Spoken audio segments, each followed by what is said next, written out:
right, we have Maurice Greene joining us following his third consecutive finish inside the octagon at UFC Minneapolis a couple of weeks back. He defeated Junior Albini. Maurice, how are you, man? Man, I'm doing awesome. I can't complain, man. I can't complain. I'm 3-0 in the UFC. That's a good start.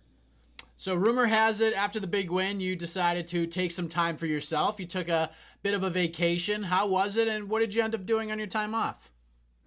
Well, the week after the fight, my birthday is July 5th, so, we usually don't do much, but, after winning, you got to do something. So we went up to the lake, and we spent some days on the lake, and I ended up getting a new tattoo after for my birthday.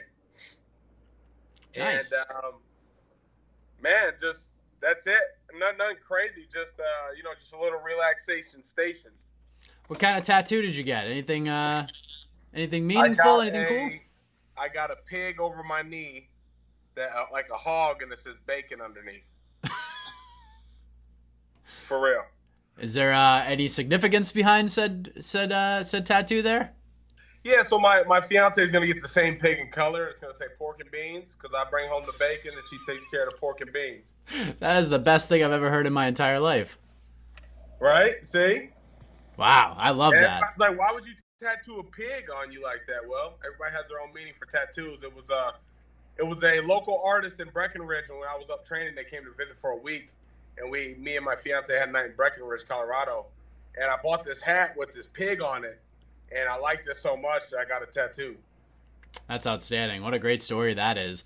Let's talk about your big win a couple of weeks back. You get to perform. You pick up a really impressive win in front of your home fans in Minnesota. And fighters can oftentimes thrive in a situation like that, fighting at home in front of friends and family. Others, it throws them off for some reason. You seemed really collected in the moment. How was that fight week being in Minneapolis compared to other fight weeks you've had in the UFC? I've been on both sides of that. I fought Jeff Hughes at home, and I had all the momentum in my favor, and I just kind of came out flat. So even this time, it was even more important for me not to come out flat. Fight week itself was not like any other fight week, and I was saying it all week. I was super calm. I didn't have a lot of nerves like I usually do. And, somebody told me once those nerves go, sometimes you got to watch out because that's when you get knocked out. Coach Mark kept telling me, he's like, "No, Maurice, that's what it feels like to be prepared. You're ready. You trained seven weeks." He sent me a text. He goes, "You're going to surprise yourself Saturday night." And as I go back and I continue to watch, I I've probably seen it 24 times. It's still unbelievable that I'm looking at myself in there because I've seen myself fight so many times. And it's always like a one punch. And then we reset. No, when I got hit, I was back with it. I was back with the shits. I was finding my range after he hit me with big shots, trying to stay away from the brawling, kind of using my range a little bit how I'm supposed to. It's going to progress over time. I'm with, like I said a million times, I'm with the best camp in the world, Factory X. You got off, yeah. Huh? It was a great performance, man. I mean, you got off to such a good start. You landed that big shot early. You cracked him. And he kind of fought through it for a short time, and then the end was really upon us as you dropped him several times. You were able to finish the fight. Working with a team like Factory X, you have to learn patience. You have to learn strategy and game plan. You don't want to overshoot and get a little too crazy. And Albini's still a pretty dangerous guy despite kind of the setbacks he's had as of late. But at what point in that fight did you realize, like, you had him in big trouble? It's just a matter of staying patient and picking the right shot, but the end is pretty much near. When the ref stopped the fight, that's when I knew I had him. Don't count your chickens before they hatch. You know what I mean?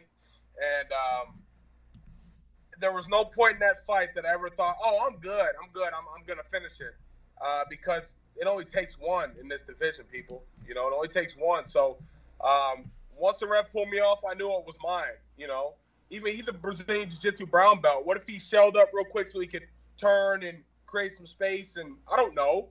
You don't know. You just take it for what it is. So until the ref pulls me off, I don't count my chickens before they hatch. How sweet was that when considering you did it where you did it, with the team you've done it with? Was it the best win of your career to this point in terms of what you've remembered throughout your career? Like, where would you rank that one? Number one. That's probably the best I've ever looked, performed. I was composed. I felt good. Yeah.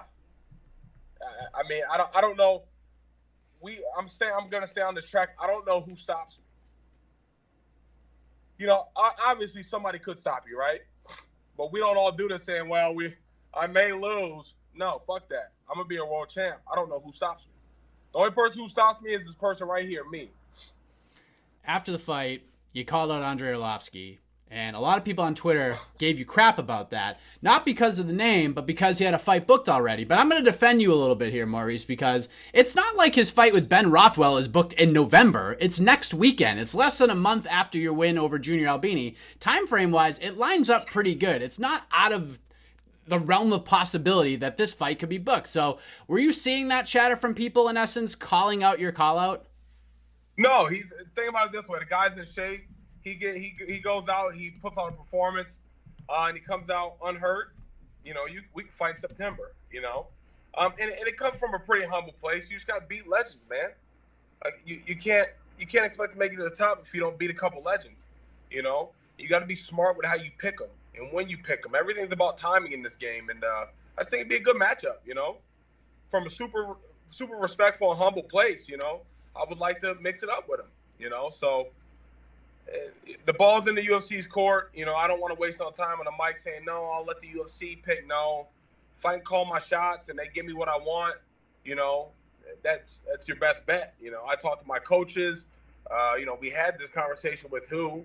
There was a bunch of names on the table. You know, me, I'll fight any fucking body. I don't care. I really don't. Like, I'll fight Tai Tuivasa. I'll fight Blagoy Ivanov. I'll fight even going down. I don't really care. But I am 3-0, and I do think I have something to show. And I'm 33 years young. And, before I get up there, you know, I want to start putting myself in the place with these guys who have been here for years. I don't got all the mileage on my body right now. I'm good, baby. I'm healthy. So if I gotta get my knee looked at, but besides that, I'm healthy. So if Rothwell beats him next week, I mean, that's 4 losses in a row for Andre, and Rothwell actually has more fights on his resume than Andre does. We'll sort of tap into that veteran category. Is that? I mean, obviously you don't care. Make it happen, bro. Then they book Ben. It doesn't matter. It doesn't matter. You know, it doesn't matter. You got to put yourself in front of that fire and see if you can walk through it. Right? Everybody says I'm a warrior. Well, until you're in those warrior moments, you do not know how your body's gonna react. Right? The good thing for me is when Juan dropped me on the show, he dropped me with I thought he dropped me with an overhand. I didn't even know I got hit with a left. I was able to react and compose and get myself back to my feet. Because of my inexperience in wrestling, I made a couple mistakes which lost me the fight. And his ground game is very, very good. But what I'm saying is I didn't crumble up and let him pound me out and TKO me. No, I was fighting. So I would like to think if I get put in those compromising moments, I'm fighting through those, you know. But that's all part of the game. This is all part of you evolving as a fighter, you know.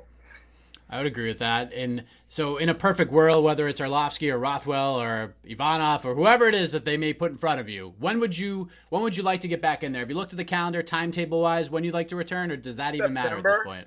November, October. To possibly get one like on New Year's Eve. If I could fight 4 times this year, it'd be great.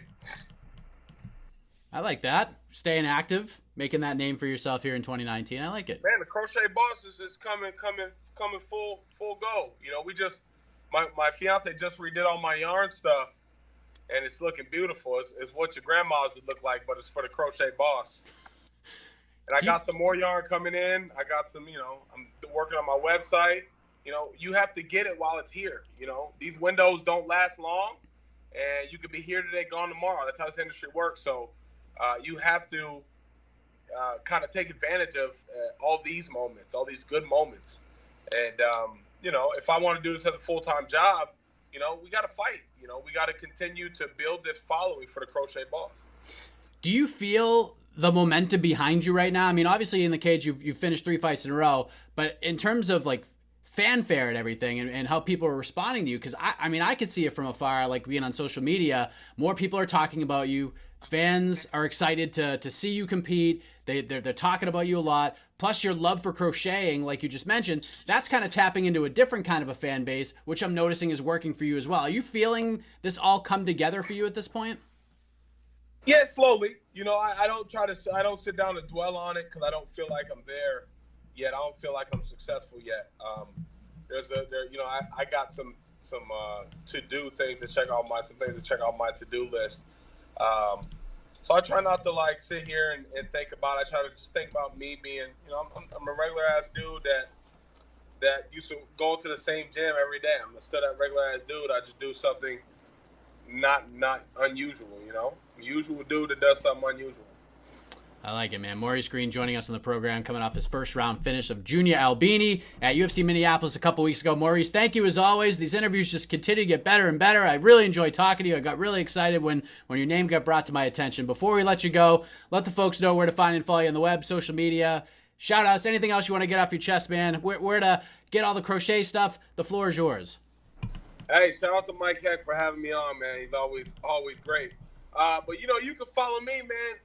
The Crochet Boss, that's spelled crochet, TheCrochetBoss on Instagram and Twitter. Just stay tuned on Instagram. You'll see my website pop up. We'll have a lot of good things on there for you. I appreciate the following. I love you guys. Thank you for the people who love me and the people who hate me and hate on me. You still got my name in your mouth, so I appreciate you too. Thank you, Maurice. Congratulations on the win. We'll talk soon. Appreciate it, Mike. You take it easy.